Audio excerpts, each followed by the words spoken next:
We are glad to have you all, those of you that are viewing live, jumping in on our second video cast. This is something that we have started doing for the 18 to 22-year-olds who are connected to Crosspoint Church. But it's also something that, anyone that is in the area or just happens to see us on here, we love for you to join in and be a part of the conversation. Obviously, if you are outside of the age range 18 to 22, you are still welcome. We can't do anything about it. So we're glad to have you guys be a part of the conversation as well. Do anything about it. As we begin our second video cast, tonight we wanted to jump into a topic that I think all of us at some point in our lives have found ourselves asking. If we've ever been in a dating relationship of any sort, of any kind. And that question is, how do I know if I should be dating this person? Come find your place in the relationship, or maybe considering jumping into the relationship and trying to figure out, okay, is this somebody I should be dating? And so we thought we would take a little bit of time and kind of talk about what are some criteria, like what are the good criteria and what are the criteria that aren't such a big deal. How do you determine what's a red flag and what's just something to kind of watch out for, to kind of just see how things go. I have invited the one and only Sharon Miller. This is my wife. I think I chose pretty well. I chose with some good criteria in mind and did pretty well for myself. So I'm glad to have you on this conversation and your wisdom. And, you may feel like you made a bad choice. I do not feel like I made a bad choice. I will say, Ike actually gives really good relationship advice. He gives some of the best relationship advice. So I'll probably try and just keep up with him. But if you are tuning in, I just want you to know that you're very lucky to be sitting under his wisdom, because he actually does give really good advice. So feel free to ask questions. All right. So as we dive into this topic and kind of talk about what are the criteria. Someone already asked, so not dating people is an option. Should you date robots? Joe Jones. These are great questions. Joe Jones is trolling us. You can hold your questions until the end. No questions, bad questions. Some may be less relevant and significant than others. I feel like Joe would take that as a challenge. Anyway, keep going. So let's jump right in. What for you are some really important things to pay attention to when it comes to dating relationships? What are the important criteria, things to look out for? Well, I'm going to start out. One of the things we talked about in preparing for this is that we wanted to make it clear that we're coming from a Christian perspective. And, whenever you're talking about dating, you sort of tailor your advice to, whoever you're talking to. And so just to let you know that this advice is coming from a Christian perspective, grounded in Scripture. And so that said, the number one advice I would give when you're thinking about who to date is, do they love Jesus? And by that, I don't just mean, are they a Christian? Because, a lot of people say they're Christian. It's not totally clear, what that means. It could be a cultural thing. But really, looking, do they love God? Do they love their neighbor? Do they pursue Jesus? That's something that I would really look for in terms of criteria. Do you want me to keep going? Well, jumping in there, when it comes to faith and knowing that people sometimes change, they grow in their faith, or maybe they feel really strongly in their faith at one point in life and then maybe feel differently, it's less real, less true to them. How big of a role does faith play in it, knowing that people change and change their views on things and their faith changes? I think you should answer that question. You're asking me all the questions. I just promoted you as the great advice giver. You're the guest. You need to give some advice. Put me on the I'll spot. get to it. You first. So how big of a role should faith play? Knowing that people change and that faith changes for people. Gosh, that's a really complicated question. I would say, from a purely practical standpoint, that you should be on the same page spiritually as the person that you're dating. This is something that Paul talks about in Scripture, just the importance of linking yourself with someone who is also a believer. And he almost seems to laugh at the idea of linking yourself with someone who isn't. There's just a lot of just purely practical obstacles. Either if you date someone who isn't following Christ, there's going to be a lot of temptation to compromise on things that are important. Or if you get down the road, you get married, you start raising kids, you're going to find out that you're not on the same page as they are on some really, really important things. So just out of the gate, from a practical perspective, dating someone who's on the same page as you spiritually. But I would also say just, thinking about growing in your faith. You want to be with someone that's gonna sharpen you, who's gonna challenge you, who's gonna, push you in your relationship with Jesus. And, you're not gonna find someone who's perfect. And I mean, the good news is, like, you're not perfect either. And I think that's something when we're having this conversation about, who should I date? What should I look for? I think it's easy to have all this criteria, but just to acknowledge right up front that you probably aren't going to meet that criteria either. Or if you're listening tonight and you think, gosh, I don't meet that criteria, to know that none of us does. Yeah. And that there's grace. And that's why Jesus is such a great starting point, is that grace and forgiveness and mercy are waiting for us, are given to us, and that's something that you want to really weave into your relationship. Yeah, and I think a big part of this question, obviously, is maturity. When you're looking at starting a relationship with someone or considering a relationship, a big part of what you're evaluating is their level of maturity. And one of the big things for me, and I think it's just a good thing to keep in mind as you're considering dating, is not dating the person because of who you think they might be one day. Not dating the person because you think one day they may be this person, this level of maturity.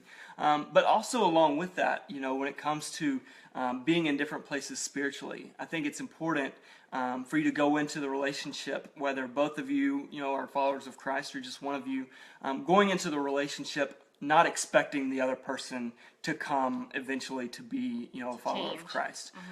Whenever you go into the relationship saying, well, they'll come around eventually, you're setting yourself up for resentment, for frustration. And so if you are going to enter into a relationship where you are vastly different when it comes to how you see things spiritually, at least being honest with yourself and saying, okay, the goal here is not to change them, but to acknowledge, like, hey, this may be where they're at, and this is where I may be for a long time, and that's okay to be in that spot. So one of the things that I've heard you talk about is just sort of talking about dating relationships in the past and those kinds of things. Just this idea that it seems like people sort of reach a certain amount of maturity, and it's kind of like that's their threshold. It's not like they're going to all of a sudden accelerate tremendously in their maturity. Yeah. So one thing, if y'all don't know this about me and Ike, so I am older than Ike. I'm 4 years older than him. Robbing the cradle. And so when we first started dating, it was really awkward, and I didn't talk about it, and I actually thought it wouldn't. We didn't talk about it for 3 months. And so, yeah, but one of the reasons I didn't think it was going anywhere is because he was younger than me. And, I think as a woman, we're often told that, women mature faster than men. And so I just always kind of assumed that I would, date and marry an older man. And so when he came along, I just kind of thought, no, it's not going to happen.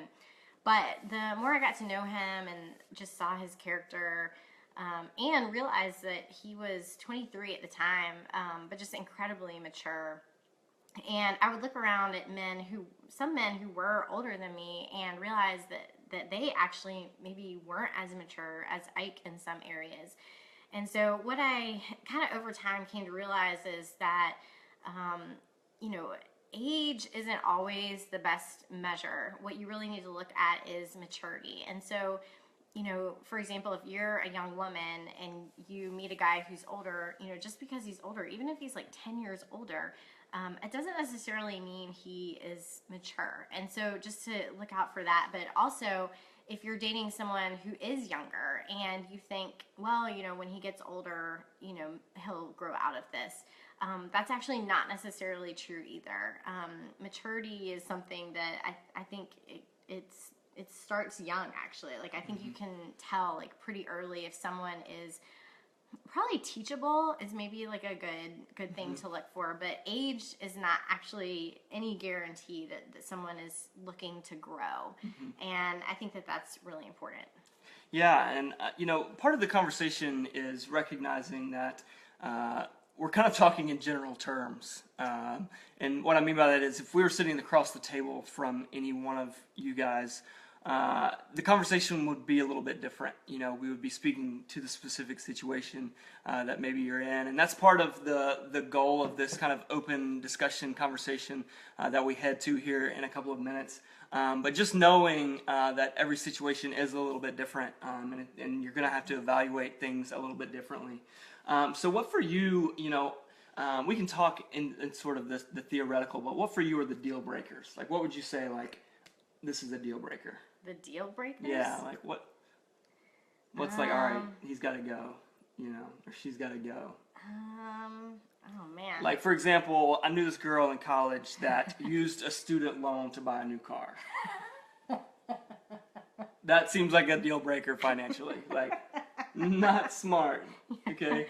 So maybe like a more positive way of putting this is, pay attention to, are they responsible with money? Okay. Are they responsible? Okay. That maybe that's like a positive way of looking. Yeah. So, one of the things as a guy talking through this is, drama. All right, let's just be honest that's what we'll call it, drama. And one of the things that was important for me to pay attention to was if I was dating somebody, if I was in a dating relationship, and I just found all of a sudden that I was caught up in a lot more drama. And I could say, that seemed to coincide with, about the time this relationship started.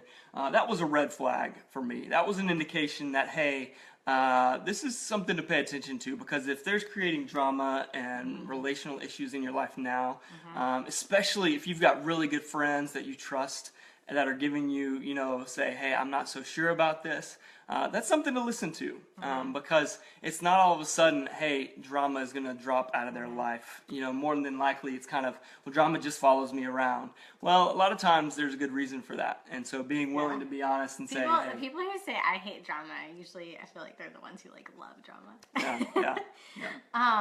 One thing though, this reminded me of, so a long time ago, maybe like 10 years ago, I heard this sermon about Song of Songs, Song of Solomon. And the preacher was talking about all the imagery of springtime that you see in this this book of the Bible that's about love and romance. And he pointed out how much springtime imagery there is. And one thing he said that has just always stuck with me, because I thought it was such great advice, is he said that this springtime imagery reminds us that a healthy relationship, a godly relationship, one that is grounded on Christ, is going to be one that results in life, that it's life-giving, that it's life-giving to you, but it's also life-giving to the people around you.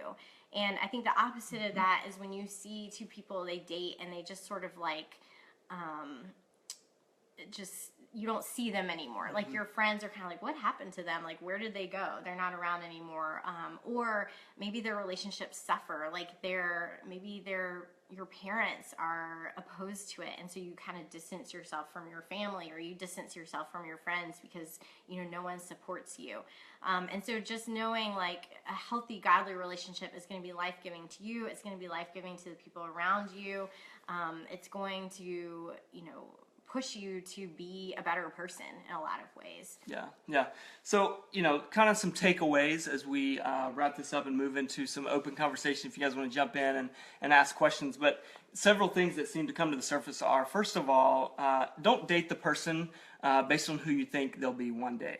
Date the person that they are right now because of who they are right now. If they meet those standards, those desires that you have for someone that you eventually want to spend your life with, date them because they carry those qualities with them now. One of the wonderful and beautiful and excellent and great things about dating is that it's not binding and it's not forever. And the reason I say that is because it gives you the opportunity to get into a relationship, date 6 months, and realize, hey, this isn't somebody I want to be with forever. And just because you've invested 6 months, a year, 2, whatever into the relationship, if there's serious red flags, that's the beauty of dating, is you're not in that forever. And so have the courage, have the willingness to say, you know what, they're not becoming the person I thought they were going to become, or we're experiencing a lot of relational tension that I don't see changing. And so being open and being honest and realizing, hey, this is great, like dating is great because it isn't forever. It gives you the opportunity to find out if you really are compatible. And so that was another one, another kind of big takeaway. Another one being, does your relationship with this person give life to people around you? Does your relationship with this person seem to draw others to you? Does it make it more appealing as a couple to be together? Does it draw people to Christ?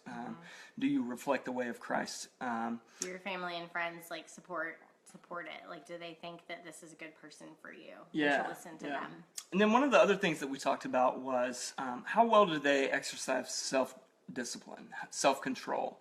And that plays out in a lot of different realms of the relationship, whether it's physical or emotional or physically. How do they conduct themselves when they're frustrated? How well do they exercise self-control? Because there's a lot of things throughout marriage that demand self-control, different parts of the relationship, different frustrating things that happen.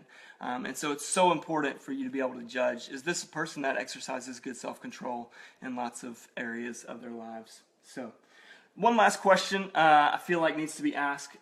When you're in a relationship and you've been dating a little while, or maybe you're not in the relationship, you're trying to decide, and you ask the question, hey, is this a person I should be dating? Is that a sign that you shouldn't be dating them, or is that just good wisdom to exercise, to ask that question? I mean, I think initially it's always a good question to ask. If you're just blindly going into it. I mean, one of the danger, red flag signs is when someone's just blindly it's meant to be, they're just my one true love. We just have the great love story. I mean, we've seen a couple friends do that, and it never goes well. And part of that is because we are two broken people coming together. And it doesn't matter how perfect your story is, when you bring two imperfect, broken sinners together, you're going to have conflict. You're going to have brokenness. You're going to have to work through it. And that is actually the beauty of marriage, is that God enters into that and still brings you together and works grace and works, redemption through that. And so if someone's saying, we never fight, we just are perfect together, we have no problems, usually that actually means a huge blind spot.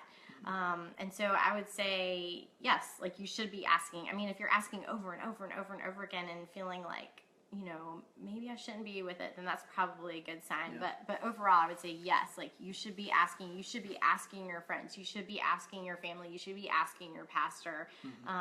Because marriage, I mean, is a serious commitment. So. Yeah.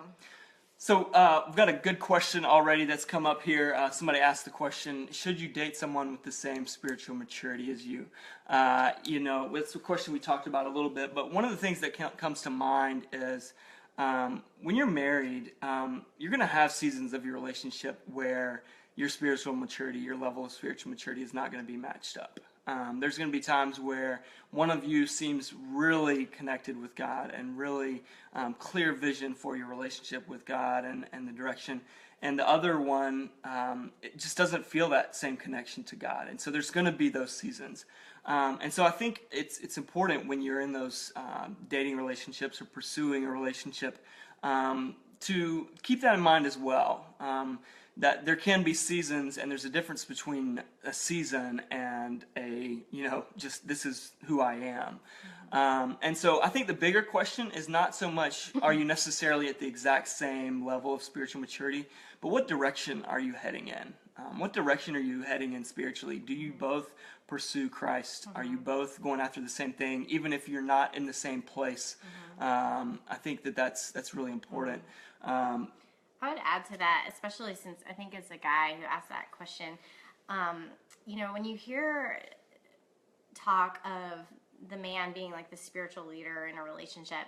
I think sometimes what that gets understood to mean is that the man should actually be more mature than his wife. And so I think you see men who are looking for women who maybe don't know as much as they do spiritually, or don't know as much as they do biblically. And I've even heard of some women being discouraged from studying theology because they were warned, this could intimidate guys. And so I just want to speak into that and say that's not what spiritual leadership looks like at all.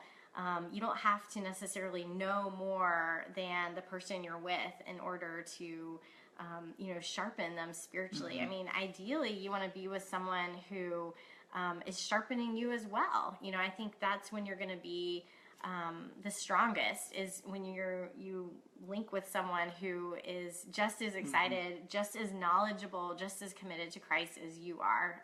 That's when you're going to both be at your best. Yeah, so good question. What other questions? What else? You can ask for a friend. It doesn't have to be you. Be asking for a friend. But feel free to jump in with any questions maybe that you guys have, or anything that's come up from this discussion. As people kind of, talk about questions and come up with questions, were there any red flags or things about me that, like, you were like, this could be an issue? This could be, a deal breaker? Well, the way that we met. I don't have time to go into that. Met at a fundraiser. It's not a big deal. We met at a date auction. He was being auctioned off. It was for a good cause. We were raising money for a good cause. I did not bid on him. So, yeah, that started out, for me, character was really big. And so I had, And so something about me selling myself in a date auction suggested that I didn't have the highest character. So we had to kind of overcome that. Yeah. So that was probably, and then you being younger, that was the other thing. Mm-hmm. So. Yeah. Cool.